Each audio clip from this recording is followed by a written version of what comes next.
इसी व्यर्थ के चिंतन को जो रोक दे सो महात्मा, और जो व्यर्थ के चिंतन में फंसा रहे वही विषयी संसारी जीव, वही विषय आत्मा। हमें अवसर मिला है भजन करने का। नहीं, ऐसी ऐसी परिस्थिति आती है कि भजन करना चाहो भी तो भजन नहीं कर सकते। अभी अवसर है, यावत स्वस्थ मिदम कलेवरम, अभी तुम्हारा कलेवर स्वस्थ है, अभी भजन कर सकते हो। ऐसा भजन का अभ्यास करो, ऐसी भजन में प्रवृत्ति बनाओ, हट करके, डट करके। मन लगे ना लगे इससे कोई फर्क नहीं पड़ता। जैसे मन ना लगे हम भोजन पाए तो भी पेट भर जाता है, ऐसे ही मन ना लगे हम भजन करें तो हमें भगवत प्राप्ति हो जाएगी। एक दिन मन अपने आप लग जाएगा। नाम जप, अधिक से अधिक नाम जप कीजिए, सब ठीक हो जाएगा। चिंतन कीजिए, चिंता नहीं। जितना अधिक नाम जप होगा, संसार से वैराग्य, स्वरूप का बोध और भगवान से प्रेम, ये अपने आप हो जाएगा। ये नाम जप का प्रभाव है। आप नाम जप पर ध्यान दीजिए। कलयुग में केवल नाम जप से भगवत प्राप्ति है, अन्य सब अपवाद है। ज्ञान की बातें करते हैं और ज्ञान की धरा में स्थित है, योग की बातें करते हैं और भोगों में चित्त लालायित है। कोई मार्ग नहीं रह गया जिसके द्वारा हम शुद्धता पूर्वक भगवान की प्राप्ति कर सके। मार्ग तो है, पर मार्ग में चलने की हमारी सामर्थ्य नहीं रह गई। अब कलयुग केवल नाम आधारा, सुमिर सुमिर नर उतर ही पारा। केवल नाम जप के द्वारा भगवत प्राप्ति, नाम जप के द्वारा शुद्ध बोध, नाम जप के द्वारा भगवत प्रेम, सब कुछ प्राप्त हो जाएगा। इसलिए आप सबसे प्रार्थना है, जब तक आपकी श्वासें चल रही, जब तक शरीर काम कर रहा है, तब तक खूब मन लगे या ना लगे, भाव बने ना बने, खूब नाम जप कीजिए। हमने नाम जप का यत्किंचित प्रभाव देखा है। बड़े से बड़े कष्ट की परिस्थिति में भी बहुत सुख पूर्वक रखता है नाम जप। नाम जप बड़ी विषम परिस्थिति में भी एक आनंद की लहर ऐसी फैला देता है जिससे दुख के ऊपर सुख छाया रहता है। नाम जप ना हो तो बड़ी दुर्गति है। यह शरीर व्याधि मंदिर है। जैसे मंदिर में कब कौन देवता प्रकाशित हो जाए, ऐसे ही शरीर में कब कौन सा कष्ट, रोग, दुख प्रकाशित हो जाए। इसलिए खूब नाम जप करो। चलते हैं महाप्रभु चैतन्य देव की परम पावन लीला का कथन श्रवण करके अपने हृदय को प्रेममय बनाते हैं। नित्यानंद प्रभु 13 वर्ष की अल्प अवस्था में ही घर छोड़कर चले आए थे। लगभग 20 वर्षों तक तीर्थों में भ्रमण किया।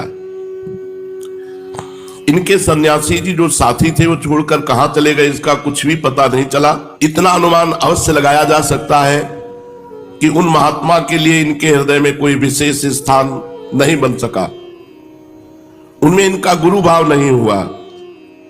20 वर्षों तक इधर उधर घूमते रहे, किंतु जिस प्रेमी के लिए इनका हृदय छटपटा रहा था वो प्रेमी इन्हें कहीं नहीं मिला।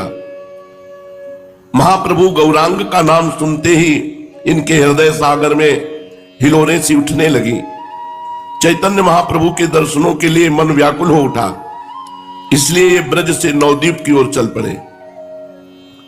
आज नंदनाचार्य के घर गौरहरि ने स्वयं आकर इन्हें दर्शन दिया।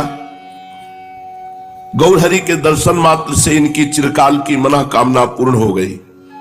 जिसके लिए व्याकुल होकर देश विदेशों में फिर रहे थे, वह वस्तु आज स्वयं ही इन्हें प्राप्त हो गई। सन्यासी थे नित्यानंद महाप्रभु, सन्यास लिए हुए थे। और गौरांग महाप्रभु अभी तक गृहस्थी में थे। गौरांग महाप्रभु की अवस्था से 11 वर्ष बड़े थे, किंतु प्रेम में तो छोटे बड़े या उच्च नीच का विचार होता ही नहीं। इन्होंने सर्वतोभावेन गौरांग महाप्रभु को आत्मसमर्पण कर दिया और गौरांग महाप्रभु ने इन्हें अपना बड़ा भाई समझकर स्वीकार किया। नंदनाचार्य के घर से नित्यानंद जी को साथ लेकर गौरांग महाप्रभु भक्तों सहित श्रीवास पंडित के घर पहुंचे। वहां पहुंचते ही संकीर्तन आरंभ हो गया। सभी भक्त नित्यानंद जी के आगमन के उल्लास में नूतन उत्साह के साथ भावावेश में आकर जोरों से कीर्तन करने लगे। भक्त प्रेम में विह्वल होकर जोरों से बोल रहे हरि बोल हरि बोल। कभी कोई नाच रहा है, कभी कोई गा रहा है, कभी जोरों से हरि बोल की तुमुल ध्वनि कर रहे हैं। आज के कीर्तन में बड़ा ही आनंद आने लगा, मानो सभी भक्त प्रेम में बेसुध होकर अपने आप को बिल्कुल भूल गए हों। अब तक गौरांग महाप्रभु शांत थे, अब उनसे भी न रहा गया। वे भी भक्तों के साथ मिलकर शरीर की शुद्धि भुलाकर जोरों से हरि ध्वनि करने लगे। महाप्रभु नित्यानंद महाप्रभु के दोनों हाथों को पकड़कर आनंद से नाचने लगे। नित्यानंद जी भी काठ की पुतली की भांति महाप्रभु के इशारे के साथ नृत्य कर रहे थे। उस छवि का कैसे वर्णन करें जब गौरांग महाप्रभु नित्यानंद महाप्रभु के हाथ पकड़कर नृत्य कर रहे थे। भक्तवृंद मंत्रमुग्ध की भांति इन दोनों महापुरुषों का नृत्य देख रहे थे। पखावज बज रही थी, मंजीर बज रहे थे, सब बजना रुक गए और सब मंत्रमुग्ध की भांति नित्यानंद महाप्रभु और चैतन्य महाप्रभु का नृत्य देखने लगे। सभी वाद्यों का बजना बंद हो गया। भक्त जड़ मूर्ति की भांति चुपचाप खड़े निमाई और निताई के नृत्य के माधुर्य का निरंतर भाव से पान कर रहे थे।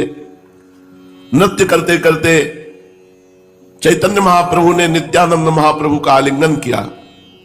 आलिंगन पाते ही नित्यानंद महाप्रभु बेहोश होकर पृथ्वी पर गिर पड़े और साथ में चैतन्य महाप्रभु भी चेतना शून्य से बन गए। क्षण भर के पश्चात महाप्रभु जोरों के साथ हुंकार करते हुए उठकर खड़े हो गए और जल्दी से भगवान के आसन पर जा बैठे, जो श्रीवास जी के घर में आसन भगवान का था। अब उनके शरीर में भगवत आवेश प्रतीत होने लगा। भावावेश में जोरों से हुंकार करने लगे। हाथ जोड़े हुए श्रीवास पंडित ने कहा, प्रभु आप क्या कह रहे हैं? आप कौन सी वारुणी की बात कर रहे हैं? प्रेम वारुणी तो आपके पास है। आप जिसके ऊपर कृपा करें वही इस प्रेम वारुणी का पान करके पागल बन सकता है। प्रभु के भावावेश को कम करने के निमित्त एक भक्त ने गंगाजल प्रभु को दिया। गंगाजल पान करके प्रभु कुछ कुछ स्वस्थ हुए। फिर नित्यानंद जी को अपने हाथों से उठाया। इसी प्रकार सभी भक्तों ने उस दिन संकीर्तन में बड़े ही आनंद का अनुभव किया। नित्यानंद महाप्रभु और चैतन्य महाप्रभु दोनों का नृत्य देख करके समस्त भक्त आनंद में खूब छके हुए थे। श्रीवास पंडित के घर ही नित्यानंद महाप्रभु निवास करने लगे। प्रभु अपने साथ ही नित्यानंद महाप्रभु को अपने घर लिवा गए और सच्ची माता से कहा, अम्मा देख, ये तेरा विश्वरूप लौट आया। तो उनके लिए बहुत रोया करती थी। माता ने उस दिन सचमुच नित्यानंद महाप्रभु में विश्वरूप के ही रूप का अनुभव किया और उन्हें अंत तक उसी भाव से प्यार करती रही। वे निताई और निमाई दोनों को ही समान रूप से पुत्र की भांति प्यार करती थी। एक दिन महाप्रभु ने नित्यानंद जी का प्रेम से हाथ पकड़े हुए कहा, श्रीपाद, कल गुरु पूर्णिमा है। गुरु पूजन के निमित्त कौन सा स्थान उपयुक्त होगा? नित्यानंद महाप्रभु ने कहा, श्रीवास पंडित के पूजा गृह की और संकेत करते हुए क्या इस स्थान में गुरु पूजन हो सकता है? हंसते हुए गौरांग महाप्रभु ने कहा, हाँ ठीक है। आचार्य तो श्रीवास पंडित ही हैं, इन्हीं का तो पूजन करना है। बस ठीक रहा। अब पंडित जी ही सब सामग्री जुटावेंगे। इन्हीं पर पूजा के उत्सव का संपूर्ण भार रहा। प्रसन्नता प्रकट करते हुए श्रीवास पंडित ने कहा, भार की क्या बात है? पूजन की सामग्री घर में उपस्थित है। केला, आम्र पल्लव, पुष्प, फल और समिधा आदि आवश्यक की वस्तुएं आज ही मंगवा लेते हैं। इनके अतिरिक्त और जिन वस्तुओं की आवश्यकता हो आप हमें बता दें। महाप्रभु ने कहा, अब हम क्या बतावें? आप स्वयं आचार्य हैं, सब समझ बूझ कर जुटा लीजिए। चलिए, बहुत समय व्यतीत हो गया, आप गंगा स्नान करके आवे। इतना सुनते ही श्रीवास, मुरारी, गदाधर आदि सभी भक्त निमाई और निताई के सहित गंगा स्नान के निमित्त चल दिए। नित्यानंद जी महाप्रभु का स्वभाव बिल्कुल छोटे बालकों का सा था। वे कुदक कुदक कर रास्ते में चलते। गंगा जी में प्रवेश कर गए तो फिर निकलना सीखे ही नहीं, घंटों जल में ही गोते लगाते रहते, कभी उल्टे होकर बहुत दूर तक प्रवाह में बहते चले जाते। सब भक्तों के सहित वे भी स्नान करने लगे। सहसा उसी समय इन्हें एक जल में नाक दिखाई दिया, घड़ियाल। जल्दी से आप उसे पकड़ने के लिए दौड़े। ये देखकर श्रीवास पंडित हाय हाय करके चिल्लाने लगे, किंतु ये किसी की कब सुनने वाले थे, आगे बढ़े ही चले जाते थे। जब श्रीवास के कहने से स्वयं गौरांग महाप्रभु ने आवाज दी, तब कहीं जाकर ये लौटे। बड़ा चंचल स्वभाव, इनके सभी काम अजीब होते थे। इससे पहले ही रात्रि में इन्होंने न जाने क्या सोचकर अपना दंड कमंडल ये सभी गंगा जी में प्रवाहित कर दिया। प्रभु ने इसका कारण पूछा तो आप चुप हो गए। तब प्रभु ने बड़े आदर के साथ कहा, श्रीपाद की स्थिति अब दंड कमंडल संभालने की नहीं है, अवधूत स्थिति है। गुरु पूर्णिमा के दिन सभी भक्त स्नान संध्या वंदन करके श्रीवास पंडित के घर आए। गुरु पूजा का बहुत बड़ा महत्व है। श्रीवास पंडित जी ने आज अपने पूजा गृह को खूब सजा रखा था। स्थान स्थान पर बंधनवार बंधे हुए थे। द्वार पर कदली खंभ बड़े ही भले मालूम पड़ रहे थे। संपूर्ण घर गौ के गोबर से लिपा हुआ था। उस पर एक सुंदर बिछौना बिछा था। सभी भक्त आकर गुरु पीठ के सन्मुख बैठ गए। एक ऊंचे स्थान पर छोटी सी चौकी रखकर उस पर व्यास पीठ बनाई गई और उसमें श्री कृष्ण द्वैपायन भगवान व्यास देव जी की सुंदर मूर्ति विराजमान की गई। सामने पूजा की सभी सामग्री रखी थी। कई थालों में सुंदर अमनिया किए हुए फल रखे थे। एक और घर की बनी हुई मिठाइयां रखी थी। एक थाली में अक्षत, धूप, दीप, नैवेद्य, तांबूल, पूंगी फल, पुष्पमाला तथा अन्य सभी पूजन की सामग्री सुशोभित थी। सिंहासन के दाईं ओर आचार्य का आसन बिछा हुआ था। भक्तों के आग्रह करने पर पूजा की पद्धति को हाथ में लिए हुए श्रीवास पंडित आचार्य के आसन पर विराजमान हुए। भक्तों ने विधि पूर्वक व्यास जी का पूजन किया। अब नित्यानंद महाप्रभु की बारी आई। वे श्रीवास जी के कहने से पूजा करने लगे। श्रीवास पंडित ने एक सुंदर सी माला नित्यानंद महाप्रभु के हाथ में देते हुए कहा, श्रीपाद इसे व्यास जी को पहनाइए।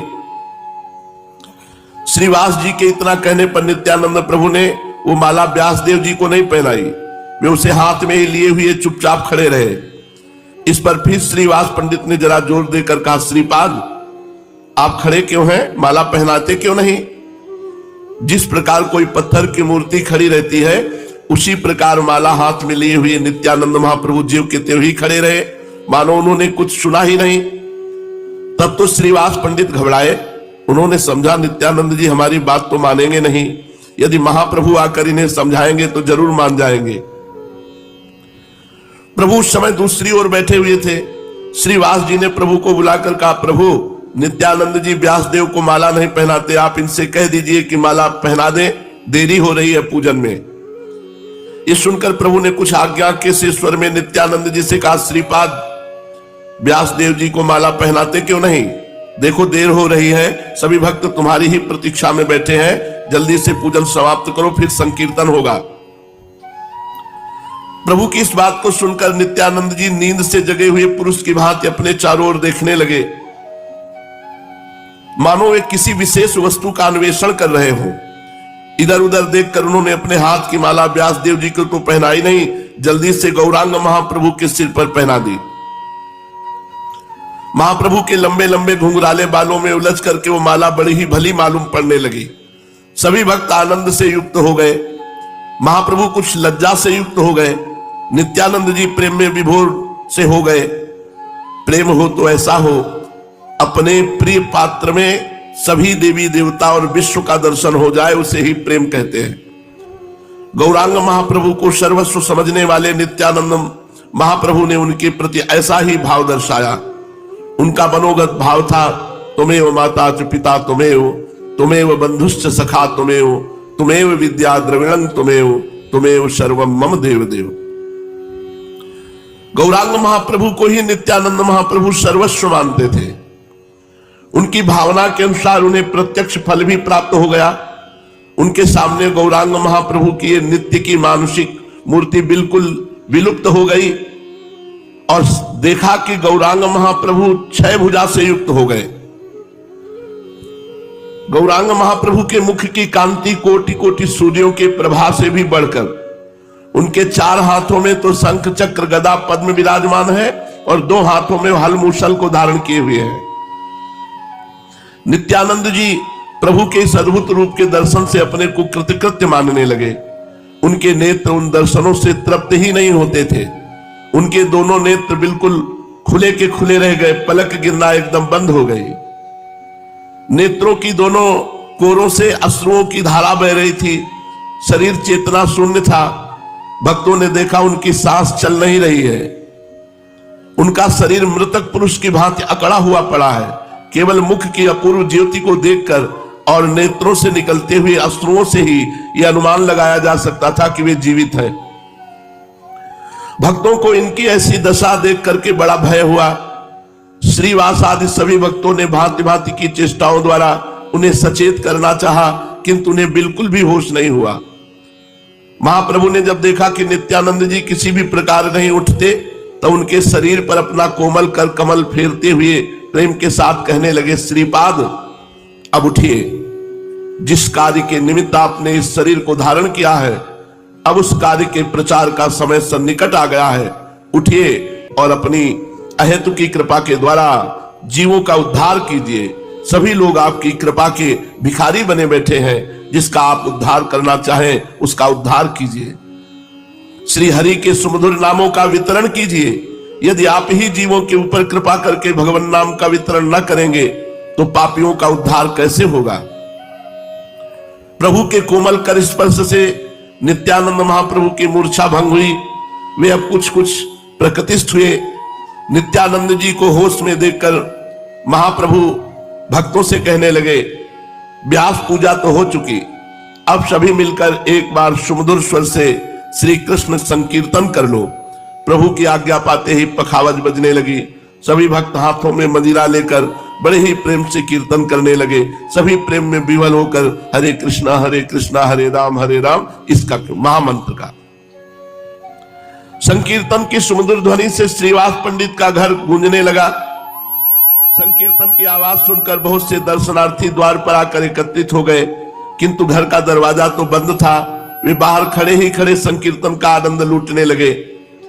इस प्रकार संकीर्तन के आनंद में किसी को समय का ज्ञान ही न रहा। दिन डूब गया। तब प्रभु ने संकीर्तन बंद कर देने की आज्ञा दी और श्रीवास पंडित से कहा, प्रसाद के संपूर्ण सामान को यहां ले आओ। प्रभु की आज्ञा पाकर श्रीवास पंडित प्रसाद के संपूर्ण थालों को प्रभु के समीप उठा लाए। प्रभु अपने हाथों से सभी उपस्थित भक्तों को प्रसाद वितरण किया। उस महाप्रसाद को पाते हुए सभी भक्त अपने अपने घरों को चले गए। इस प्रकार नित्यानंद जी श्रीवास पंडित के घर ही रहने लगे। श्रीवास पंडित और उनकी धर्मपत्नी मालिनी देवी उन्हें अपने सगे पुत्र की भांति प्यार करते थे। नित्यानंद जी को अपने माता पिता को छोड़े आज लगभग 20 वर्ष हो गए। 20 वर्षों से इसी प्रकार देश विदेशों में घूमते रहे। 20 वर्षों के बाद अब फिर से मातृपितृ सुख को पाकर वे परम प्रसन्न हुए। गौरांग महाप्रभु इनका हृदय से बड़ा आदर करते थे। वे इन्हें अपने बड़े भाई से भी बढ़कर मानते थे। तभी तो यथार्थ में प्रेम होता है। दोनों ही ओर से सत्कार के भाव हो तभी अभिन्नता होती है। शिष्य अपने गुरु को सर्वस्व समझे और गुरु शिष्य को चाकर न समझ करके अपना अंतरंग सखा समझे, तभी दृढ़ प्रेम हो सकता है। गुरु अपने गुरुपने में ही बने रहे और शिष्य को अपना सेवक अथवा दास ही समझते रहे। इधर शिष्य अनिच्छा पूर्वक कर्तव्य सा समझकर उनकी सेवा शुश्रूषा करता रहे, तो उन दोनों में यथार्थ प्रेम नहीं होता। गुरु शिष्य का बर्ताव तो ऐसा होना चाहिए जैसा भगवान श्री कृष्ण और अर्जुन का, जैसा जनक जी और श्री सुखदेव जी का शास्त्रों में सुना जाता है। नित्यानंद जी गौरांग महाप्रभु को अपना सर्वस्व ही समझते थे, किंतु गौरांग महाप्रभु सदा उनकी पूजा करते, आदर सत्कार करते थे। यही तो इन महापुरुषों की विशेषता है। नित्यानंद जी का स्वभाव बड़ा चंचल था। वे कभी कभी स्वयं अपने हाथों से भोजन ही नहीं पाते। तब श्रीवास की पत्नी मालिनी देवी उन्हें अपने हाथों से छोटे बच्चों की तरह खिलाती।